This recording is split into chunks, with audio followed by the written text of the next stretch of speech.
নমস্কার, আমি অসীম দেব।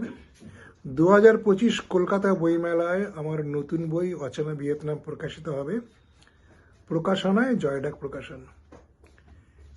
এই বই নিয়ে বলতে গেলে ভিয়েতনামিরা নিজেদের 2000 বছরের ইতিহাস, সংস্কৃতি, ঐতিহ্য নিয়ে গর্ব করে। তারা সেগুলি সযত্নে সংরক্ষণ করে। তারা রক্ষা করেছে 1400 বছরের পুরনো বিশ্বের অতি প্রাচীন একটি বিশ্ববিদ্যালয়, আর রেখেছে 1000-1500 বছরের পুরনো বহু প্যাগোডা। দেশ জুড়ে ছড়িয়ে আছে 150-200 বছরের পুরনো দৃষ্টিনন্দন ইন্দো চীন, ফ্রেঞ্চ, ভিক্টোরিয়ান স্থাপত্য, যেমন pagoda, church, Opera house, museum, সরকারি প্রতিষ্ঠান।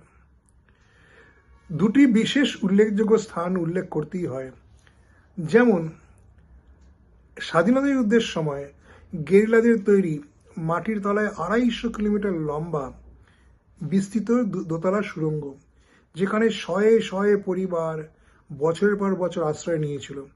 আর আমেরিকান সেনাবাহিনী হাজার হাজার টন বোমা ফেলেও সেগুলো ধ্বংস করতে পারেনি। আর দ্বিতীয় হচ্ছে হা লং বে। সমুদ্র তটে, সমুদ্রের মাঝখানে হঠাৎ 1600 লাইমস্টোন পাহাড় যেন জেগে উঠেছে। এই পাহাড়গুলির মধ্যে 10,000 বছরের পুরনো কিছু গুহা আছে, যেগুলি ওরা সংরক্ষণ করেছে, এবং সেটা পুরো প্রাকৃতিক পরিবেশে। আপনি নির্ভয়ে সমুদ্রে ঘুরে আসতে পারেন, নির্ভয়ে 10,000 বছরের পুরনো প্রাকৃতিক পরিবেশ ওখানে দেখতে পারেন গুহার মধ্যে গিয়ে। আর ট্যুরিস্টদের জন্য আছে, বিনোদনের জন্য নাইট ক্লাব আছে, সাফারি আছে, সাইকেল রিক্সা সাফারি আছে, আছে হ্যানয় ট্রেন স্ট্রিট, আছে একটি সেরামিক ভিলেজ, আছে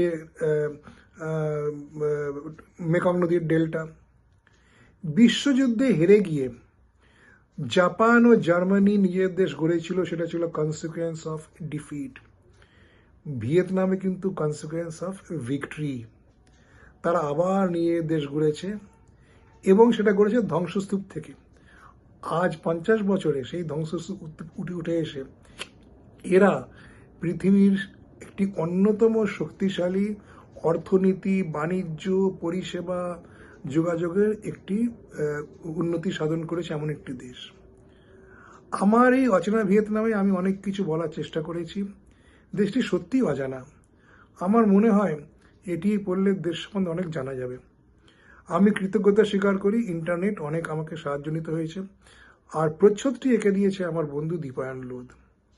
আমি আশা রাখি এই অচেনা ভিয়েতনামকে জানতে সাহায্য করবে এবং বইটি অন্যদের ভালো লাগবে। নমস্কার।